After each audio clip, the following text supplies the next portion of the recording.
Hi everyone, I'm Nigesh from Team CLET Prep. Welcome to the video analysis of the fifth section of your Olympiad, that is quantitative techniques. Now, I hope you all had a good time giving this paper and you all scored good marks in this section as well. Okay, let's start with the sets given in the section. So the first set which was given to you was entirely based on ratio and percentages. All you need to do in the beginning was to read it out and calculate this data before answering the questions, because then the answering the question part would be very easy. Okay, let's look what is given to us.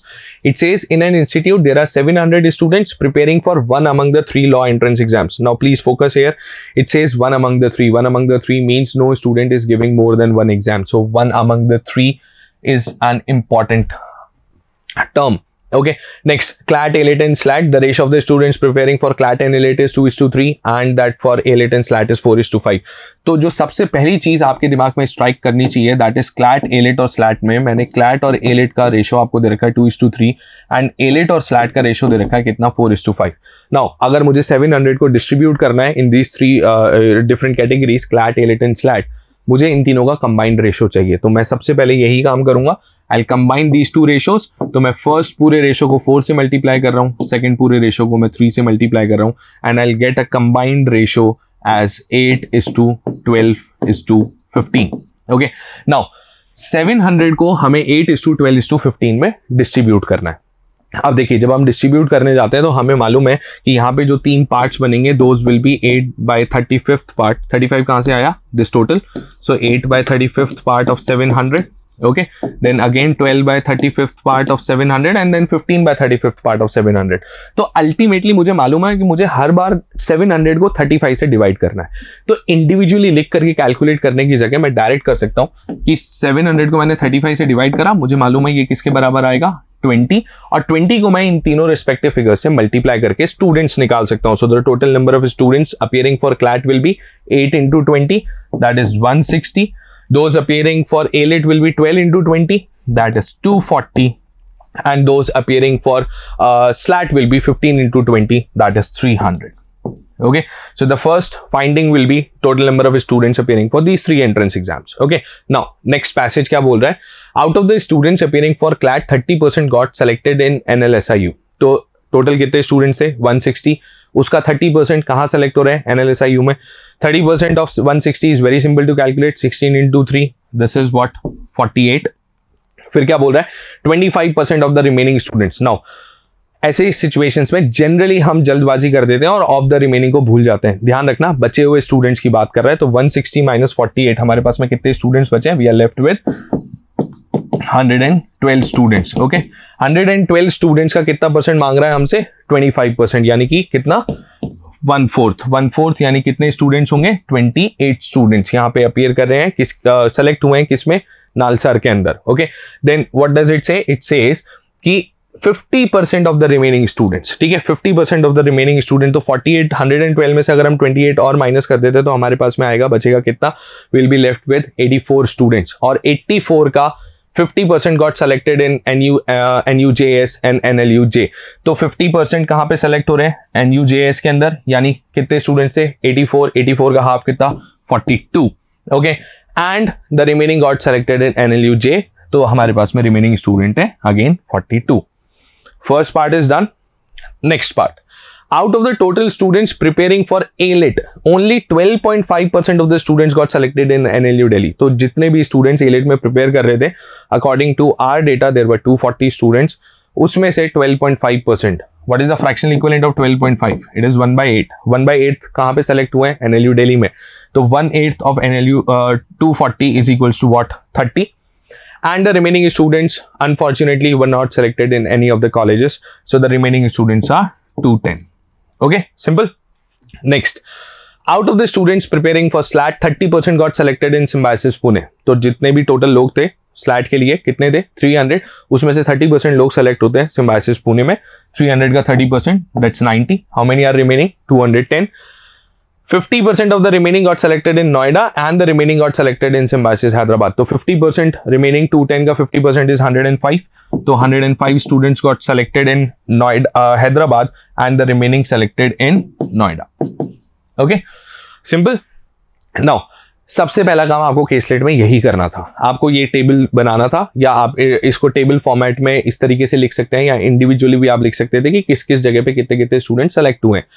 Once you are done with this, the questions part was relatively easy. चलिए questions पे move on करते हैं।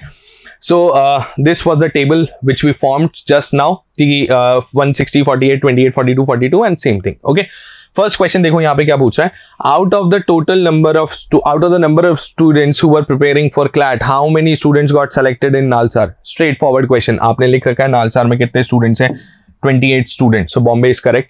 Next, the number of students who got selected in NLU Delhi is what % of the number of students who were not selected in any of the colleges? So NLU Delhi कितने students हैं, 30. Not selected in any of the colleges, 210 into what, into 100. 0 gets cancelled. This is what, 7 times 3 into 7 is 21. 1 by 7. The fractional equivalent of 1 by 7 is what, 14.28%. So the correct answer will be none of these. Okay. The number of students third question, the number of students who got selected in Symbiosis Pune is what % of the number of students who got selected in Symbiosis Hyderabad? तो पुणे में total कितने लोग select हुए हैं, that's 90. Hyderabad में कितने select हुए हैं, 105. Okay, into what, 100. Now we can easily cancel this. ठीक है, 15 into 6 is what, 90 and 7 times is 105. So what is 6 by 7? 6 by 7 is equals to what, 85.7%. Okay, next, find the total number of students who got selected in NLSIU and NUJS. बिल्कुल simple है, data सारा का सारा आपके सामने है। NLSIU is 48, NUJS is 42. आपने add कर दिया तो total number of students come out to be as 90. Last question of this set, find the ratio of the number of students who were selected in Symbiosis Noida. So there were 105 students who got selected in Symbiosis Noida, and to the number of students who were selected in NLUJ. NLUJ में कितने students select हुए हैं, 42. Okay, all you had to do was आप इसको cancel कर सकते हैं, this is 6 times and 1 times 5 times and और आपने इसको cancel कर दिया 3 5. Okay, that is nothing but 5:2. पांचों क्वेश्चन डेटा निकालने के बाद में, डेटा एक्सट्रैक्ट करने के बाद में पैसेज से, बहुत ही सिंपल स्ट्रेट फॉरवर्ड क्वेश्चन से, तो it would take approximately 3 minutes, let's suppose, to find out the data from the passage and couple of minutes to answer the question. तो 5 to 6 minutes में मुझे लगता है ये पूरा पैसेज सॉल्व हो जाना चाहिए था।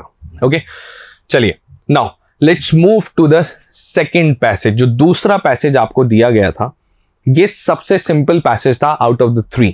ठीक है, एक तो शॉर्ट एंड स्वीट पैसेज है, बस यहाँ पे एक छोटा सा ट्रिक है, अगर आपको अंडर रिपोर्टेड वर्ड का मतलब नहीं पता है तो you might end up marking all 5 questions as incorrect. आप पांचों क्वेश्चन के शायद गलत आंसर निकाल देते, लेकिन अगर आपको पता है तो क्वेश्चन बहुत, पूरा पैसेज, ये पूरा डेटा बहुत ही सिंपल था। ओके, चलिए देखते हैं।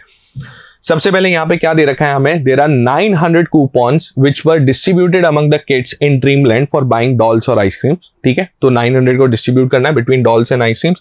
अच्छा, एक चीज और आप लोग यहाँ पे रियलाइज कीजिए, अगेन रेशो, परसेंटेज, दो सबसे कॉमन कॉन्सेप्ट जिन पे कि ये पूरा पैसेज बेस्ड है। ओके, सो 900 को मुझे डिस्ट्रीब्यूट करना है among dolls and ice cream. Okay, next, ratio between the boys to girls who use their coupons for buying ice creams is 5:4। Now ध्यान से देखना, बॉयज और गर्ल्स का डिस्ट्रीब्यूशन दे रखा है किसमें, आइसक्रीम के लिए जो कूपन्स यूज हुए हैं उसमें, कि बॉयज और girls is 5:4। So this is 5x, this is 4x। हमें मालूम है रेशियो को हमेशा कॉमन वेरिएबल के साथ में यूज करते हैं, right. Number of boys who use their coupons for buying dolls is 200। ठीक है, तो डॉल्स का भी डिस्ट्रीब्यूशन दे रखा है बॉयज और गर्ल्स के अंदर, जिसमें से बॉयज हमें दे दिए हैं कितने, 200।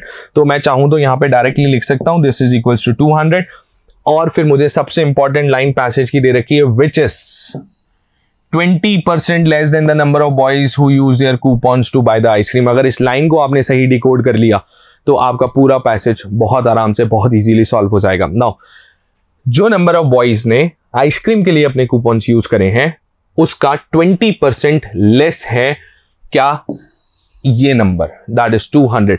तो यानी कि इस आइसक्रीम वाले बॉयज का 80% लिख सकते हैं, या फिर आप 4/5 लिख सकते हैं।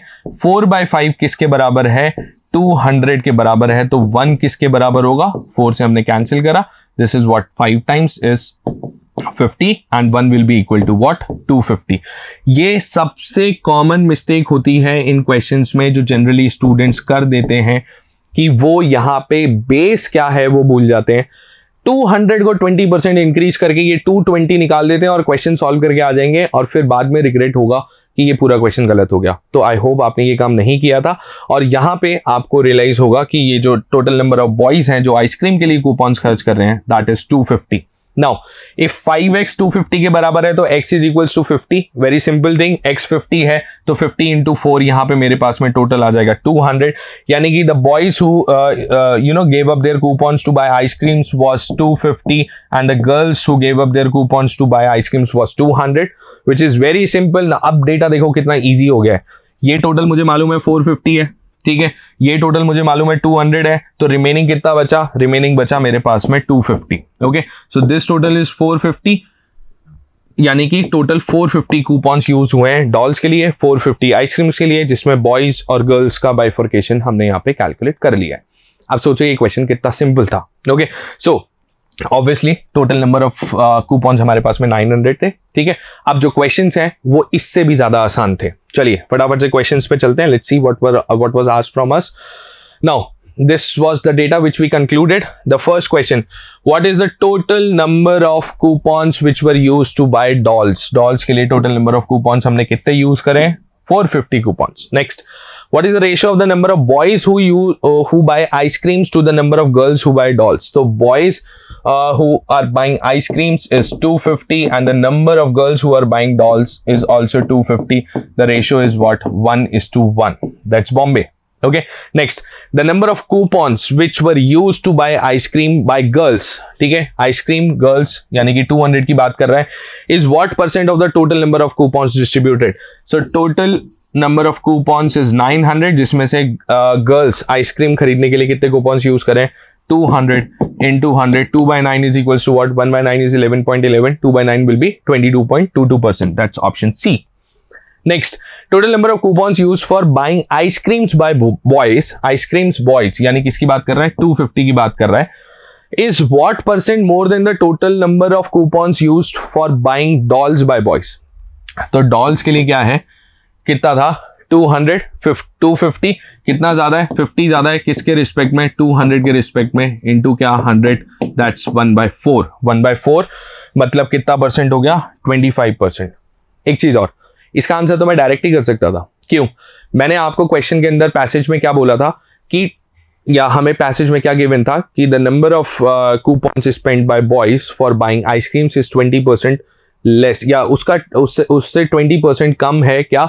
200। तो अगर एक नंबर 20% कम है तो दूसरा वाला कितना ज्यादा होगा? 1/5 कम है, ज्यादा निकालना है। परसेंटेज के कॉन्सेप्ट में हम कवर कर चुके हैं, 1/4 ज्यादा होगा, तो 25% सीधा आंसर आ जाता। या फिर आप यहाँ पे आपने डेटा निकाल रखा है तो आप 50/200 into 100 भी कर सकते हैं, that will also give you the same answer. Okay, next, if each boy was charge ₹5 रुपए चार्ज करें along with the coupon to buy the ice cream, then what was the revenue generated by the ice cream stall from boys? तो बहुत simple सी बात है, ice cream stall ने boys से कितना revenue generate करा है? Total number of boys buying ice creams is 250 and everybody paid how many rupees?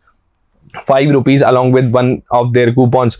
So the total revenue generated is Bombay, that is 1250 rupees, right? तो अब आप देखो सेकंड वाला पैसेज तो फर्स्ट वाले से भी ज्यादा इजी था। ओके, चलिए, now let's move to the third passage and the last passage which was asked from you. Now this complete passage is based on the concept of profit and loss. अगर आप profit and loss जानते हैं, percentage जानने में भी सिर्फ और सिर्फ परसेंटेज प्रॉफिट और लॉस निकालना जानते हैं और ऑफ द रिमेनिंग को अच्छे से इंटरप्रेट कर सकते हैं, तो आपके लिए ये पैसेज भी इजी था। ओके, देखिए क्या इंफॉर्मेशन गिवन है यहाँ पे। Mister Rampal the famous mango seller bought few mangoes and sold them in a society over a period of 5 days। तो एक बंदा है जिसने कुछ मैंगोज खरीदे हैं और उनको 5 दिन किसी एक सोसाइटी में कुछ कंडीशंस के अकॉर्डिंग सेल करा है। On the first day, he sold 33.33% of the mangoes at 20% profit. Now, problem क्या है? प्रॉब्लम ये है कि टोटल नंबर ऑफ मैंगोज उसने कितने बाय करे मुझे मालूम ही नहीं है। अब ऐसे क्वेश्चन में जब मुझे अजम्पशन लेकर के स्टार्ट करना है तो normally what people do is they start by assuming 100, लेकिन आप हमेशा याद रखिए आपको नंबर ऐसा अज्यूम करना चाहिए जो कि आगे चल के इन फ्रैक्शन से डिविजिबल हो, ठीक है। तो मुझे दिख रहा है यहाँ पे फ्रैक्शन कौन कौन से हैं? 33.33%, राइट, 20%, 20%, 10%, 22.22%, 28.56%, तो 14.28, 50, 30, तो मैंने क्या करा, इनका LCM ले लिया और मैंने अज्यूम कर लिया that the total number of mangoes be 210x। ठीक है, 210x हम यहाँ पे अज्यूम कर सकते हैं। ओके, नेक्स्ट, अब इस 210x को मुझे क्या करना है, यहाँ पे डिस्ट्रीब्यूट करना है according to this language given to me. सबसे पहले ऑन द फर्स्ट डे ही सोल्ड 33.33% ऑफ द मैंगोज, तो पहले दिन की बात हो रही है, कितने मैंगोज उसने सेल करे, 33.33%, यानी कि 1/3। नाउ 210 का 1/3 will be equal to what, 70x, और किस पे सेल करें, 20% प्रॉफिट पे। 20% प्रॉफिट का मतलब क्या हुआ, 70x का 20%, यानी उसे कितना प्रॉफिट हुआ है, 14x का प्रॉफिट हुआ है। ठीक है, सो हम चाहें तो यहाँ पे टेबल बना करके भी लिख सकते हैं, that is 70x and this is what, positive 14x। Okay, next उसने क्या बोला, ऑन द सेकंड डे ही sold 14.28% of the remaining mangoes, तो पहले उसने 1/3 सेल करा था, दैट वाज 70x। ओके, और 210 में से अगर हम 70 माइनस कर देंगे तो हमारे पास में बचेगा 140x। ओके, इसका कितना परसेंट, 14.28%, तो 14.28% यानी कि 1/7 ऑफ 140x, यानी कि उसने कितने मैंगो सेल करें, 20x। ओके, और किस पे सेल करें, एट 20% लॉस। 20% लॉस का मतलब हो गया 4x का उसे लॉस हुआ है। Okay, on the third day ही sold 50% of the remaining mangoes. अब देखिए यहाँ पे 20x तो उसने सेल कर दिया, तो उसके पास में रिमेनिंग कितना बचा, 120x। ओके, 120x का कितना परसेंट बोल रहा है, 50%, यानी कि 60x। ओके, सो इसका हाफ निकाल दिया मैंने, दैट इज व्हाट, 60x। ये अच्छा, एक चीज और, ये वाली जो कैलकुलेशन यहाँ मैं आपको लिख करके एक्सप्लेन कर रहा हूँ, ये चीज आपके मन में आपने कैलकुलेट कर लेनी थी। ठीक है, तो 1/3, 1/7, ये चीज आप मन में कैलकुलेट करते जाएंगे।